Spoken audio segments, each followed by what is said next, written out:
Hello, everybody, and welcome. Today is Let's Get Real, a special event, and we have a very special man with us today. And Let's Get Real is all about educating you and inspiring you and helping you grow.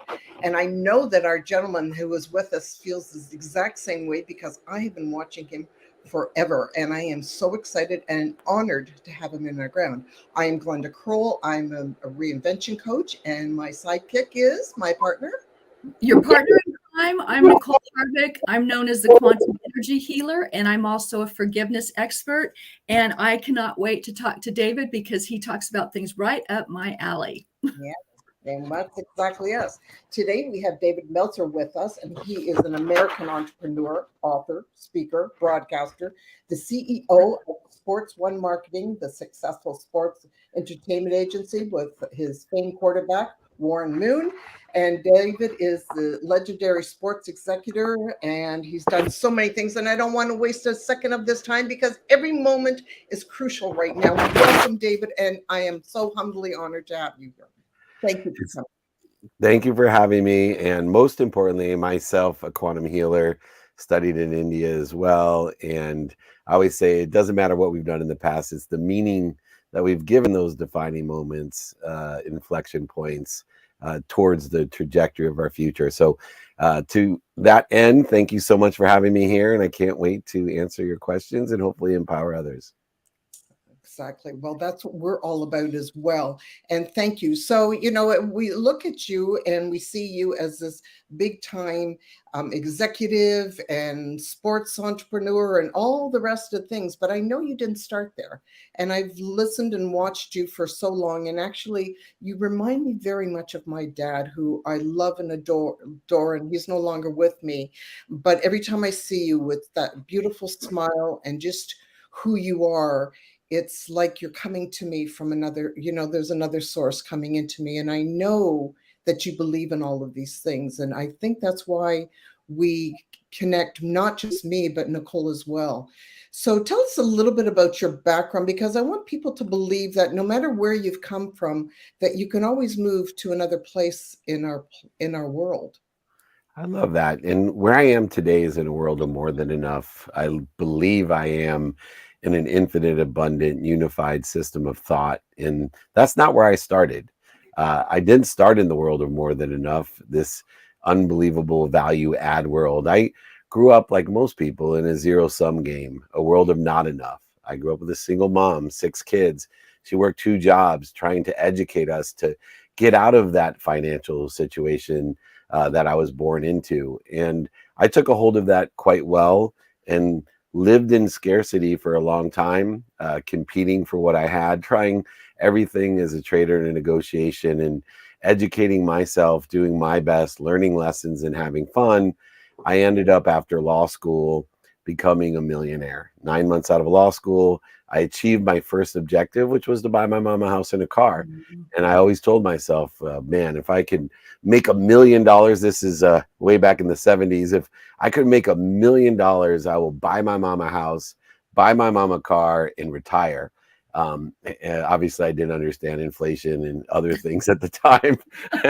I can make that in a day now, and I still don't retire. But more importantly, it was a blessing to be able to create that much wealth so early in my life, but it was also a glamorized struggle because as I moved from the world of not enough as a victim into a world that I was taught, which is the world for me, which seems like a very optimistic world where I gave to receive. The more you give, the more you receive, Dave. And I gave millions of dollars to charity in my 20s and my 30s. And everything I did in my life is we sold the first company I worked for in 1995 for $3.4 billion and impacting the world in all these ways.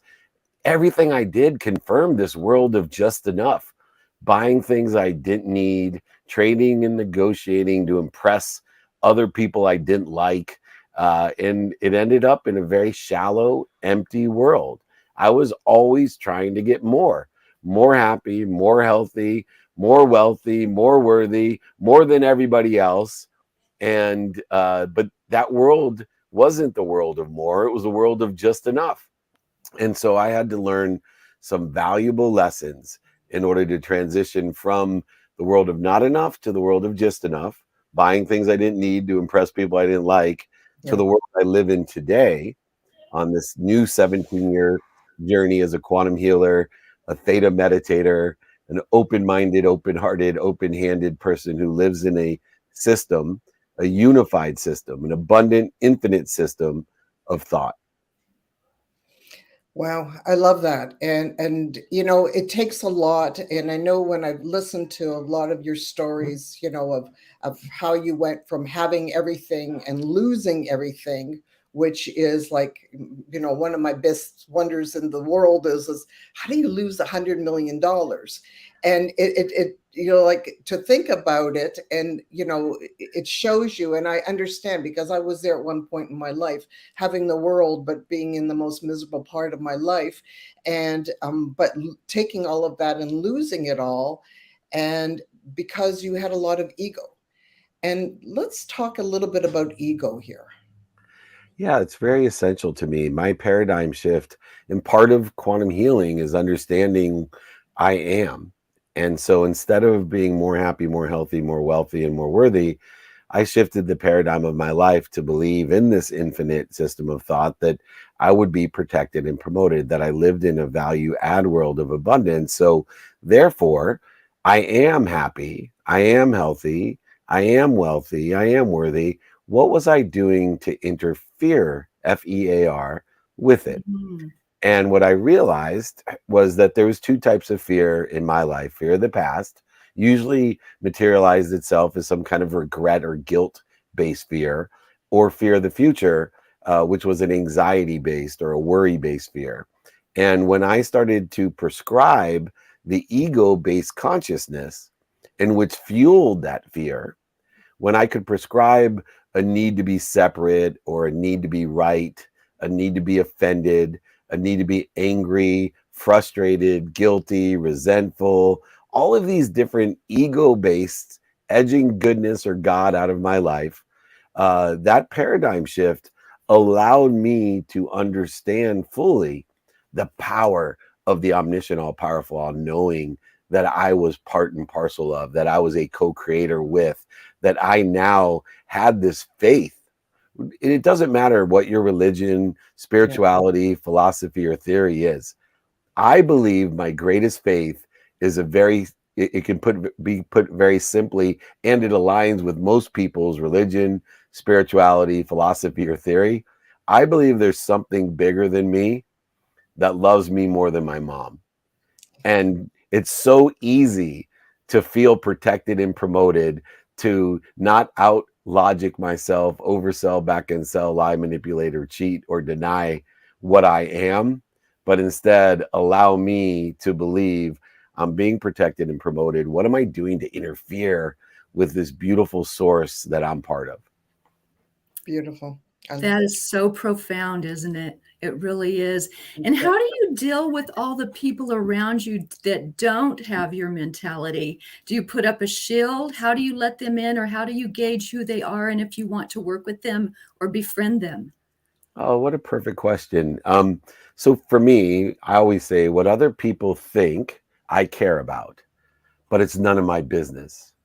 And so what I try to do is meet people where they're at, and then understanding man-made constructive time, right? So the past is infinite, and I really take a lot of discipline and control of giving the meaning to my past, the relevant of relationships or defining moments or historical relevances. I joked around, I was at the Global World Summit for Sports in France, and this poor woman was so far interfering with her future. She actually said to me, "Well, what about the French-American War?" And I thought to myself, so that's what we're doing now. We're giving meaning to the French-American War to inhibit or limit our self-imagery. We're limiting ourselves because of a meaning that's arbitrary and capricious in historical relevance. That's pushing it to a limit, but yet a lot of people will do that. And so I deal with time, and I have a great chain of feeding, knowing that I have 24 hours today, and I prioritize all things in my life by aligning it with my values. What do I want today personally, experientially, giving wise and receiving wise? aligned with the trajectory of where I think I want to be. Notice I said think and radical humility so many times in my life. Losing over $100 million is one of the greatest, most meaningful things that have happened in my life. Without it happening, I most likely wouldn't be here, or for sure would be divorced, and both would be extremely painful for me. But more importantly, what am I doing today in that trajectory, giving the meaning of the people, places, and things of my past? And therefore, I can prioritize aligned with my values each day. Is this person feeding that journey or bleeding that journey? And so I use time, man-made constructive time each day, as a dependent variable of how much time am I going to spend with the people, places, and things that are most relevant or aligned with the trajectory of where I think I want to be. I have 3 non-negotiables based off of this as well. And they take 2 hours and 17 minutes of every day. 1 hour minimum on my health. 1 hour. If I'm not healthy, I get only 1 wish. I want many wishes. I'm a dreamer. I'm a manifester. I want a million wishes. So I got to be healthy to have that. 2, I spend a minimum amount of time with the people most relative to me. So a minimum of 30 minutes with my wife each day, every day, 7 days a week. Minimum of 30 minutes a day with my 13-year-old son. Minimum of 2 minutes a day with my 3 daughters, 24, 21, and 18. I asked for 5 minimum. They gave me 2. But 2 minutes a day is worth more than 2 hours on a Saturday, parents out there. And then I give a minimum of a minute a day for my mom. And I just tell her 4 things every day. Mom, I'm happy, I'm healthy, I love you, and appreciate you. And that's what she needs to be fed. Yeah. That's all. And then I spend a minimum of 10 minutes a day with other relative people of significance in my life that I may not have talked to. And then I study time for a minimum of 10 minutes a day of how I'm going to be most productive, accessible, and gracious with my time. The other 21 hours and 47 minutes of my day, which gives me plenty of time to make sure I sleep. I've had a sleep coach for 17 years. I believe sleep is about recovery and access. I worry about the fact that most people on earth live their lives like tubes, food in, food out. They go to bed at night and wake up more tired in the morning. That doesn't make sense to me. So I think sleep is an overlooked asset of activity, and I prioritize that as well. I love that. And it is so important of all of us growing and being stronger. And we can't make it on our life unless we actually do that. And I know, because, what happens to women, especially from 50 on, the menopausal thing starts coming in, and it becomes a struggle. And I will tell you one good thing about it for men. My wife obviously is turning 55, is that my wife used to be always cold. So, now now it's beautiful. She gets hot like me, and I can keep that air conditioning pumping. You always look on the bright side, don't you? That's perfect. And David, I do have a question about what you're talking about. There's knowledge and there's wisdom. And I feel knowledge can be read, absorbed, and learned. But the things you're talking about are wisdom. And not everybody is privy to wisdom, because I feel it comes through your heart.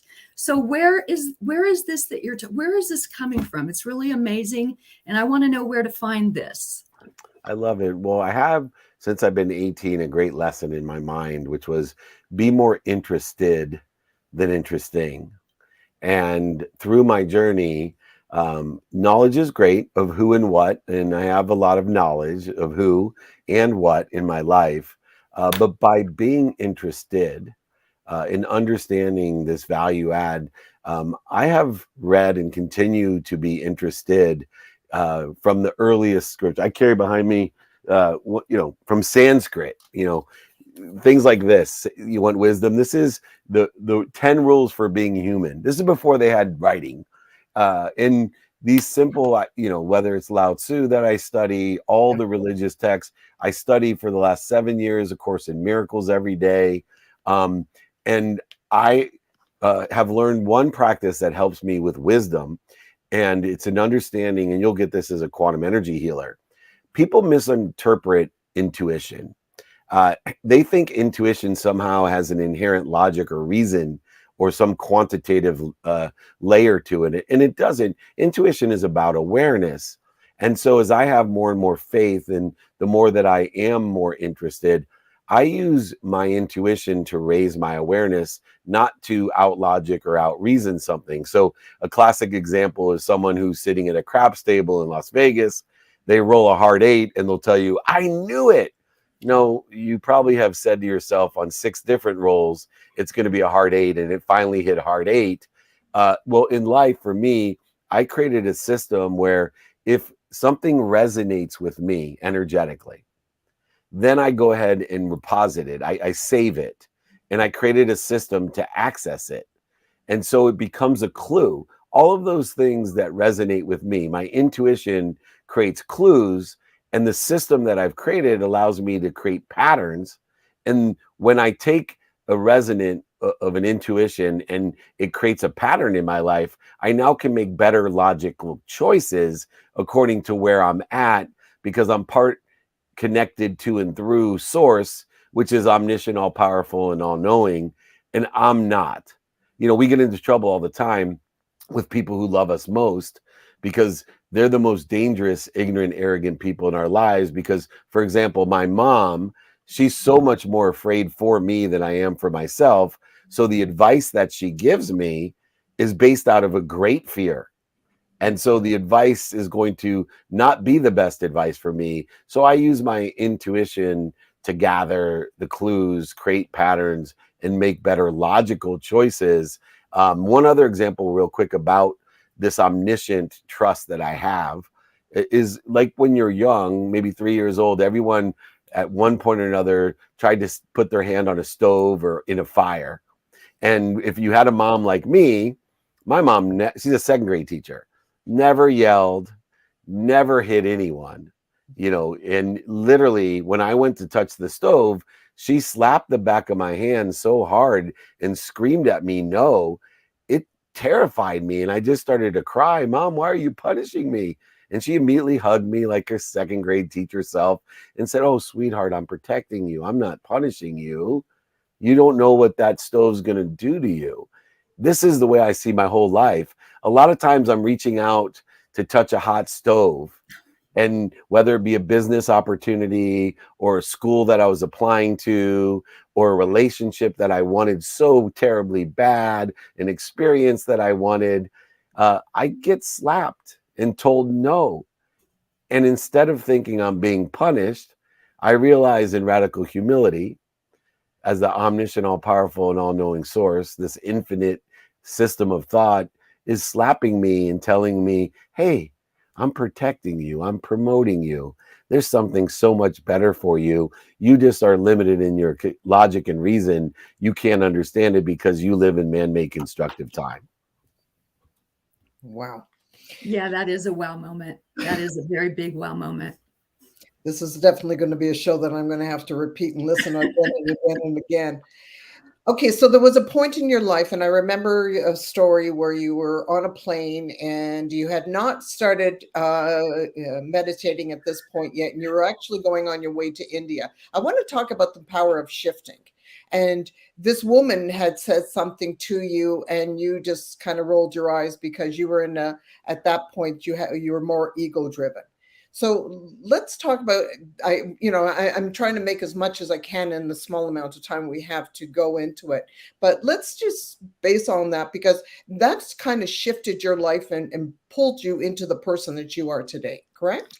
Yeah, and I think a lot of people are there, right? I was resistant to change. And as I sat on the plane and the medical doctor sitting next to me said, are you okay? And in my ego-based consciousness mind of being in my young 30s as a multimillionaire, married to my dream girl with a beautiful family and could buy whatever I wanted, I looked at her and thought in my head, am I okay? Do you know who I am? This is the way my mind would work. Yeah. And I said, why? And she said, well, you're so full of light, but you're blocking it. And what's so fun about that is I obviously do a lot of interviews, and I get to see myself today on interviews now because a lot of them are virtual, and I can see my aura. I can see my light that she saw, and I can see, sorry for choking up, that I don't block it anymore. But at that time, I told her, I rolled my eyes. I'm like, what do you mean? She goes, well, do you meditate? And I said, meditate? Why would I meditate? I went through a diatribe of who I was, and I said, only sick, broke people living on their mom's couch with nothing to do meditate. I'm a multimillionaire with everything I ever dreamed of. I don't have time to meditate. Ooh. And then she said, well, that's too bad because I can teach you to vibrate faster. That's when I really rolled my eyes, but she piqued my curiosity. And I said, what do you mean? She said, well, everything vibrates and you can only be aware of that which vibrates equal to or less than you.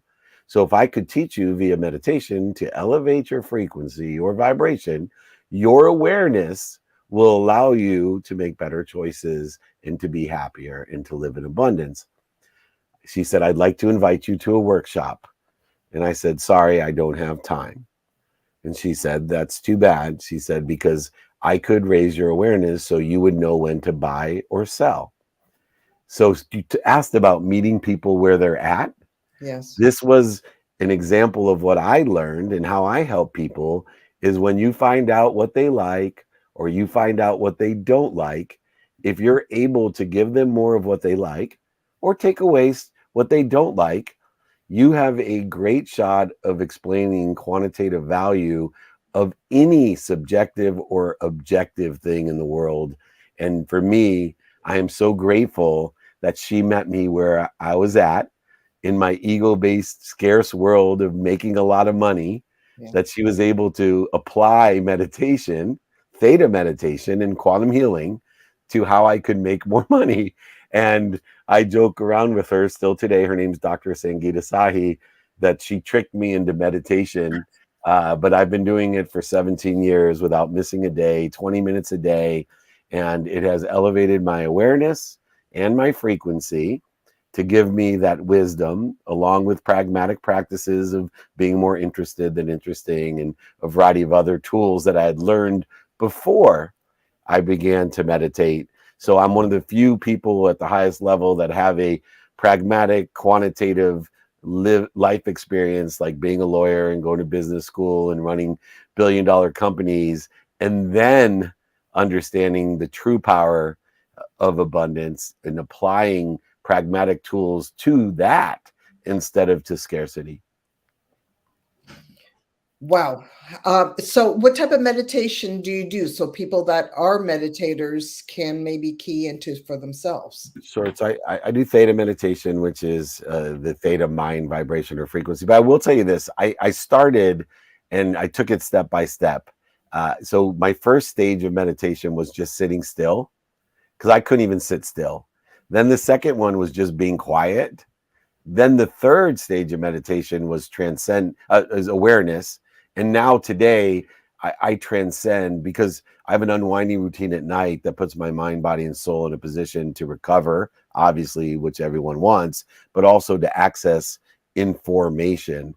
And I transcend that information from source in the beginning of my day. So I plateau and grow, take a baseline every day of new information to utilize. That's why I don't meditate more than 20 minutes, is that I'm very pragmatic in my nature about man-made constructive time. I want to maximize the 24 hours a day.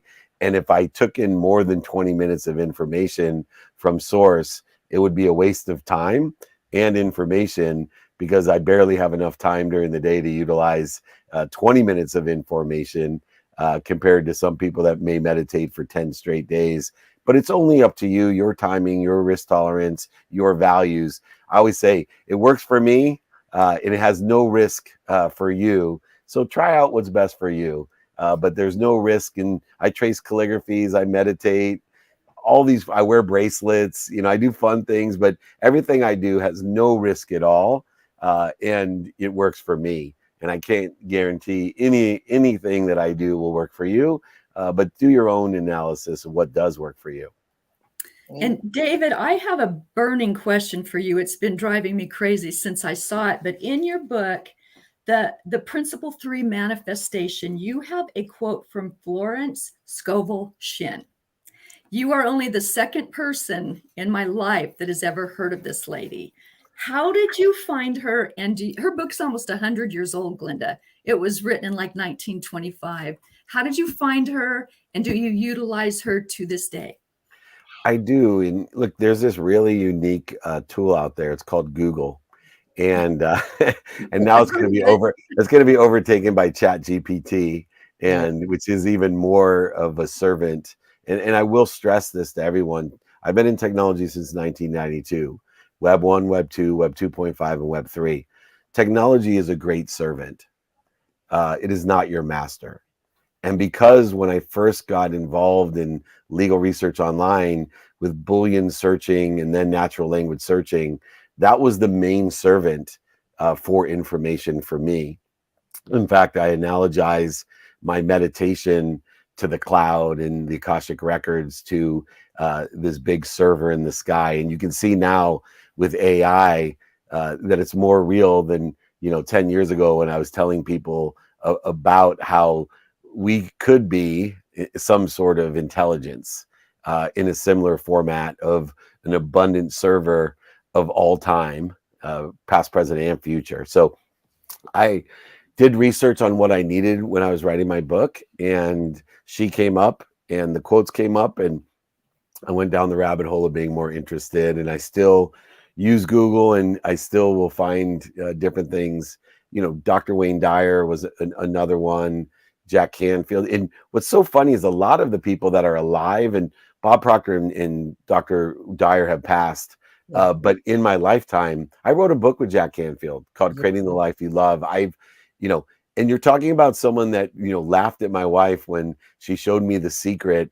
And now all the transformational leaders are my friends, up to Sadhguru and Deepak Chopra.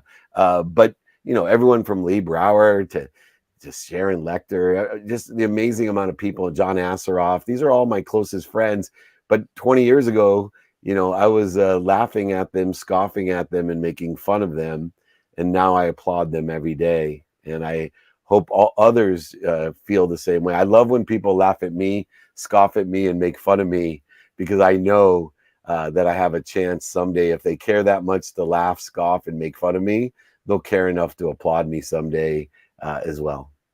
Well, I applaud you now. Yes. I'm going to give it to you right here in this moment of this now. So I love it. So do I. You both are such beautiful souls, and I just appreciate both of you. And I want you to know as well is I've received many of your copies of Connected to Goodness, and I've been lucky enough that I've been sharing them with people because that's what I believe this has so much great information. And for anybody who's watching, especially the ones that are in Canada, because that's where I am, I can send you David's copy of this that he has personally autographed to you at no charge. I just want people to be reading this. This has so much important information, and I applaud you. And I know you have a brand new book that's out, and I don't want to take any much more of your time because I respect the fact that you're a busy man, and we're so humbly grateful for you to joining us today. And I just want to wish you and thank you, first of all, from the bottom of my heart, for joining us today and for being a guide in my life. I found you, like I said, I heard you on Breakfast of Champions that I listen to every morning. And you came through to me. Like I said, you reminded me of my dad. And my dad's been gone now 30 years, and every day I miss him just as much as the day he left me. And he was very much a source of incredible enlightenment to my life and to my children.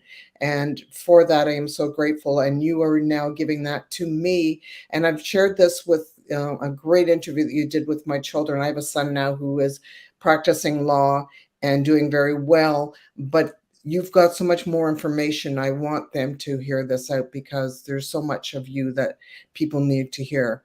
So with that, do you have one last little golden nugget that you could share with us? Yeah, a simple one. Ask for help. Right? It's a lost art. We're adding value when we ask others for help. And I wish somebody, when I was 18 or 28, 38, or 48, whatever reminded me how valuable and how humble it is to remind, remember, and recollect with one another. And the best way to do so is to ask for help, be kind to your future self, and do good deeds. It's that simple. The simple things to do are unfortunately simple not to do at times. So remind, remember, and recollect. What a great show this is. We will do it more. I'm going to come to Canada. I'm speaking at the Collision Conference. Maybe we all can meet up. That would be beautiful. If anyone needs anything, email me, david@dmeltzer.com, for a book, guide, exercise, whatever I can do to be of service or value in Canada or US or around the world. Nicole, Glenda, thank you so much. Thank you so much, David. It was an absolute pleasure. Thank you. Be well. Thank you.